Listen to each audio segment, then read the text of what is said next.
नमस्कार सर्वांना. बालभारती रिवाइंडमध्ये आपलं अगदी मनापासून स्वागत आहे. चला तर मग आज आपण पुन्हा एकदा आपल्या लहानपणात जाऊया. आठवतंय का दुसरी मधली ती गोड कविता नसती उठा ठेव? शांताराम नांदगावकरांची ही कविता आणि बालभारतीच्या त्या सुंदर चित्रांसह आज आपण ती पुन्हा एकदा अनुभवूया. जरा डोळे मिटून आठवून बघा, तो शाळेचा वर्ग, आपलं ते लाकडी बाक, बाई किंवा सरांनी पुस्तक उघडायला लावल्यावर पानांचा येणारा तो एक छान सुगंध आणि त्यातली ती रंगीबेरंगी चित्र. काय दिवस होते ते नाही का? चला आज पुन्हा एकदा त्याच दुनियेत रमून जाऊया. हे बघा, हे चित्र तर नक्कीच आठवत असणार. ते वाकडं झाड, त्यावर खेळणारी ती माकडं आणि खाली कामात असलेले ते सुतार काका. आहा, हे चित्र बघितलं ना की कवितेच्या ओळी आपोआपच ओठांवर येतात. अगदी बरोबर ना? चला तर मग सुरू करूया आपली गोष्ट. कवितेच्या पहिल्या कडव्यासोबत त्या दिवसात पुन्हा एकदा जाऊया. अगदी तसंच म्हणूया जसं आपण वर्गात बाईंच्या मागे एका सुरात म्हणायचो. मोठे होते झाडवाकडे, तिथे खेळती दोन माकडे. गंमत झाली भारी बाबा, गंमत झाली भारी. वाह, किती सोपी आणि गोड सुरुवात आहे नाही का कवितेची. ऐकतानाच किती मजा वाटते. म्हणजे बघा, गोष्ट अशी सुरू होते की एक मोठं वाकडं झाड आहे आणि त्या झाडावर दोन माकडं अगदी मजेत खेळत आहेत. सगळीकडे एकदम आनंदी आणि खेळकर वातावरण आहे. आता माकडं तर झाडावर मजा करत होतीच, पण त्याच वेळी झाडाखाली काय चाललं होतं बरं? कारण तिथे आणखीनी कोणीतरी होतं. चला बघूया. खर खर खर खर सुतार काका कापीत होते एक ओंडका. भुर भुर भुर भुर भुसा उडाला, माकड मजा पाहू लागला. आहा, कवीने आवाजांचा किती सुंदर वापर केलाय.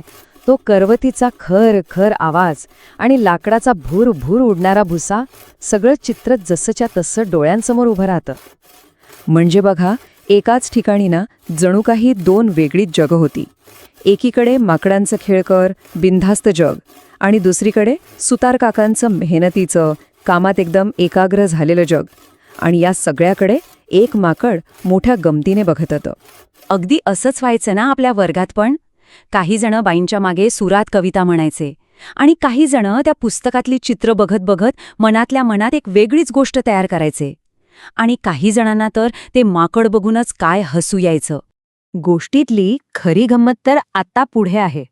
जेव्हा सुतार काकांनी कामातून थोडा ब्रेक घेतला ना, तेव्हा आपल्या एका माकडोबाच्या डोक्यात एक वेगळीच कल्पना आली. निम्मे लाकूड चिरून झाले, दुपार होता काम थांबले, पाचर ठोकून सुतार गेले, खावयास भाकरी. म्हणजे काय झालं की अर्धा ओंडका कापून झाला, दुपारची वेळ झाली आणि सुतार काकांनी त्या फटीत एक पाचर म्हणजे लाकडी मेख ठोकली आणि जेवायला गेले. आता इथेच तर खरी मेख आहे. या माकडाला कोणीतरी सांगायला पाहिजे होतं की बाबा रे, जे आपलं काम नाही त्यात ढवळाढवळ करू नये. पण त्याला वाटलं असेल, अरे च्या, हे तर अगदी सोप्पं काम दिसतंय, हे तर मी पण करू शकतो. माकड टुणकन खाली आले, पाचर हलवून काढू लागले. शहाणे दुसरे त्यास बोलले, धोक्याचे हे काम न अपुले. बघा, दुसरं शहाणं माकड त्याला समजावत होतं की अरे हे आपलं काम नाहीये, हे धोकादायक आहे. पण जे ऐकत नाहीत त्यांनाच तर अतिशहाणे म्हणतात ना. आणि मग काय, जे व्हायला नको होतं तेच झालं. उगाच हुशारी दाखवली की काय होतं ते आता आपल्याला पुढे दिसणारच आहे. पहिले आपला हट्ट न सोडी जोर लावूनी पाचर काढे, फटीत अडके शेपूट तेव्हा माकड हाका मारे. झालं ना, त्यानं मित्राचं ऐकलं नाही, हट्ट सोडला नाही आणि जोर लावून ती पाचर बाहेर काढली आणि त्याच क्षणी चिरलेल्या लाकडाची फट मिटली आणि त्यात त्याची शेपटी सापडली. आता बिचारा वेदनेने जोर जोरात ओरडू लागलं. पाहिलं, इतका वेळ जी गंमत चालली होती त्या गमतीचं रूपांतर एका क्षणात मोठ्या संकटात झालं. कशामुळे? तर केवळ एका चुकीच्या आणि नको असलेल्या उठाठेवीमुळे. सुतार येता दुसरे माकड, झाडावरती चढले भरभर. अतिशहाणे माकड वेडे, उदासवाणे बसून ओरडे. उठाठेवही नसती सारी. सुतार परत आल्यावर शहाणं माकड तर झाडावर पळून गेलं, पण हे आपलं अतिशहाणं माकड मात्र तिथेच अडकून उदास होऊन ओरडत बसलं. ही सगळी खरंच नसती उठाठेव होती. ही फक्त एका माकडाची गोष्ट नाहीये हं.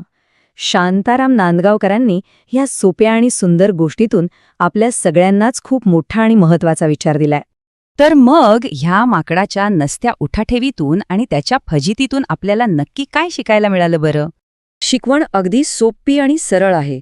कोणतंही काम करण्याआधी किंवा दुसऱ्याच्या कामात हात घालण्याआधी ते नीट समजून घ्या.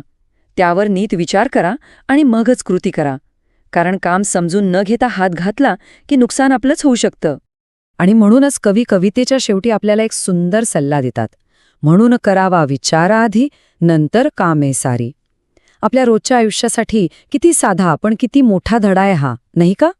ही नसती उठाठेव कविता फक्त माकडाची गोष्ट नाहीये, तर आपल्या आयुष्यातला एक साधा पण मोठा धडा आहे. तुम्हाला ही कविता शाळेत म्हटल्याचं आठवतंय का? तुमची बालभारतीची सगळ्यात आवडती कविता कोणती होती हे आम्हाला नक्की सांगा. ही कविता ऐकताना शाळेतले कोणते सर किंवा बाई आठवले? कविता म्हणताना तुमचे मित्र काय मजा करायचे? आठवले का ते निरागस दिवस आणि त्या गमती जमती? तुमच्या बालपणीच्या बालभारतीच्या आठवणी आम्हाला कमेंट्समध्ये नक्की सांगा. त्या ऐकायला आम्हाला खूप आवडेल. पुन्हा भेटूया अशाच एका गोड आठवणीसोबत, फक्त बालभारती रिवाइंडवर. तोपर्यंत काळजी घ्या.